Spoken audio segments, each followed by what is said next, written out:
एक टेस्टिमनी बोलने के बाद मैं बंद कर रहा हूं। एक लास्ट टेस्टिमनी मेरे हृदय में प्रभु ने डाली है और ये मेरी गवाही है। मेरी पत्नी को सन 2006 में 1 जनवरी 2006 को 2006 को मेरी वाइफ की कोख से एक बच्चा पैदा हुआ। मैं एक चर्च का पादरी था, असिस्टेंट पास्टर 10 साल रहा और मेरी wife dental college, Christian medical college CMC में काम करती थी। 1/1/2006 को नए साल पे खुदा ने मुझे गिफ्ट दिया एक बेटा। उसका नाम रखा रूएल मार्क शालोम। उस समय उसका नाम रूएल था। रूएल का अर्थ होता है फ्रेंड ऑफ गॉड, प्रभु का दोस्त। उसके बाद मेरी वाइफ को 2009 में दोबारा कंसीविंग हुई। 2006 के बाद दोबारा उसको बच्चा ठहरा गर्भ में 2009 में। मेरी वाइफ सीएमसी में काम करती थी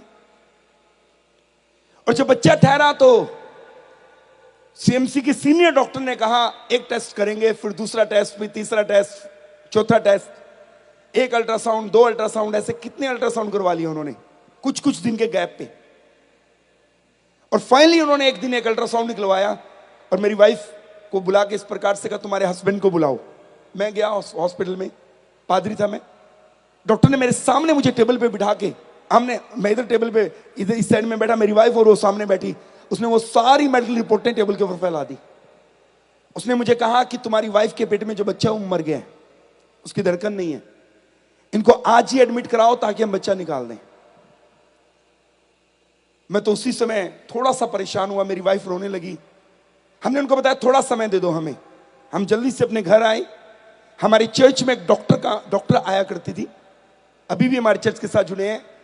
लुधियाना में कैंसर हॉस्पिटल है जिसको ओसवाल हॉस्पिटल कहते हैं, वहां पर बच्चों की सीनियर डॉक्टर है, सीएमसी से एमबीबीएस किया उन्होंने। उनका नाम है डॉक्टर अंजना दबोरा शामवल। मैंने उनको फोन किया, दीदी शैली की रिपोर्ट ऐसे आई है, मेरी वाइफ का नाम शैरली है, उसकी रिपोर्ट ऐसे आई है, क्या करना चाहिए? उन्होंने कहा मैं घर आ रही हूं। और ड्यूटी से हमारे घर पहुंचे। रिपोर्ट पढ़ने के बाद उन्होंने कहा हम सेकंड ओपिनियन लेंगे, एक और को चेक कराएंगे। हमारे एरिया में सीएमसी के आसपास सबसे अनुभवी रेडियोलॉजिस्ट जो प्राइवेट काम करते हैं उनका नाम है डॉक्टर सतीजा साहब, बैठे हैं, लुधियाना रहते हैं, खुड़मल्ला में है, वरुण सतीजा। हमारे एरिया के सबसे समझदार रेडियोलॉजिस्ट कहते हैं उनको। कुछ समझना है तो लोग उनसे पूछते हैं। हम डॉक्टर के पास गए, उन्होंने एक स्कैन निकाला। स्कैन निकाल के जब वो रिपोर्ट बना रहे थे, मुझसे कहते क्या काम करते हो? मैं कहा पादरी हूं। कह रहे चाय पियोगे? मैं कहा नहीं। कॉफी? मैं कहा नहीं। मैंने कहा कितने पैसे हुए? कहते पैसे नहीं लेने आपसे। मैंने बोला फिर? कह रहे एक सलाह देनी है आपको, बेवकूफी नहीं करनी, अपनी पत्नी को दाखिल कराओ, बच्चा मरे काफी टाइम हो गया, मां के अंदर सेप्टिक अर्थात जहर फैल जाएगा, सेप्टिक हो जाएगा, जाओ, बेवकूफी नहीं करते, जाके अबार्ट करा लो, बच्चा निकलवा लो। मैंने अपनी वाइफ को लिया, डॉक्टर साहब मेरे साथ थे, हम अपने घर आए, हमने प्रार्थना की। मैंने मेरी वाइफ के पेट पे हाथ रख के कहा प्रभु मैं नहीं जानता बेटा या बेटी, और मैं जानना भी नहीं चाहता, एक कमिटमेंट करता हूं, अगर ये बच्चा ठीक ठाक पैदा होता है तो ये आपका सेवक बनेगा, आपकी सेवकाई के लिए दे दूंगा। ये प्रार्थना करने के बाद वाइफ के पेट के ऊपर हाथ रखकर मैं अपने प्रेयर रूम में गया।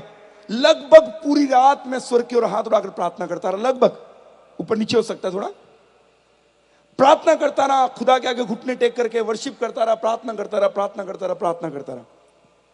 सवेरे मैं अपने वाइफ के बेडरूम में आया, हमारे बेडरूम में आया। मैंने मेरी वाइफ को, वो उठी हुई थी क्योंकि वो रात को रो के सो गई, मैंने उससे पूछा तुझे क्या लग रहा है? उसने कहा मैं रात को सोई नहीं। मैंने बोला क्यों? कहती पूरी रात मेरी कोख में एक बच्चा अंदर से लात मारता रहा। हम उसके बाद अस्पताल नहीं गए। मैंने मेरी वाइफ को कभी नहीं बताया।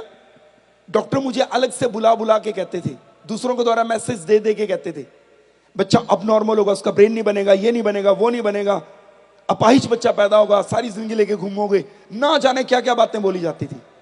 हम दोबारा हॉस्पिटल गए ही नहीं। 9 महीने के बाद हम हॉस्पिटल पहुंचे, हमने लिख करके दिया पहला बच्चा सिजेरियन था, ये भी सिजेरियन चाहिए। ओटी में मेरी वाइफ को लेकर गए, मैं दीवार के पास बाहर, ऑपरेशन थिएटर के बाहर गैलरी में दीवार की तरफ घुटने टेक कर 4 नवंबर 2009 दीवार की तरफ घुटने टेक कर मैं आंसुओं से दुआ कर रहा, प्रभु बहुत कुछ कहा गया इस बच्चे के बारे में, ऐसा होगा ऐसा होगा, पर मैंने तेरी ओर तका है। और मैं विश्वास करता हूं कि तू जिंदा है, तू चमत्कार करने वाला परमेश्वर है, तू जिंदा है, तूने कब्र को, शैतान को, मृत्यु को हराया, तू जिंदा है, तू जिंदा है। और मैं घुटने टेक कर प्रार्थना करा, फर्श के ऊपर ही बैठकर दीवार की तरफ मुंह करके। कुछ देर के बाद एक स्टाफ नर्स आई, हमारी नॉन टू थी, मेरे कंधे को थपथपाया, उठो। मैं उठा, प्रार्थना में से उठा, आंख साफ किया, कह रही देखो, एक कपड़ा खोल के दिखाया, एक सुंदर गोरा चिट्टा बेटा। मैंने कहा ये किसका है, ये किसका बच्चा है? कह रही मजाक करते हो पत्नी, तुम अपने घर से लाए बच्चा, हमसे पूछते हो किसका है? तुम्हारा ही है, 10th में पढ़ता है, अभी 10वीं क्लास में पढ़ रहा है, मेरे खानदान का सबसे सुंदर बच्चा है। मैं आपको कहना चाहता हूं, मैंने विश्वास किया था, मालूम है किसके ऊपर? जिसके ऊपर इस 12 साल की रोगिणी स्त्री ने विश्वास किया था।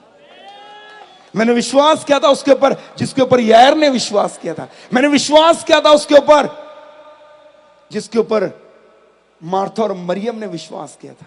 मैंने विश्वास किया था उसके ऊपर, उस जिंदा खुदा के ऊपर, उस जीवते परमेश्वर के ऊपर विश्वास किया था मैंने, जिसके ऊपर विश्वास कर 10 कोढ़ी आकर कहते हैं तू चाहे तो हमें चंगा कर सकता है।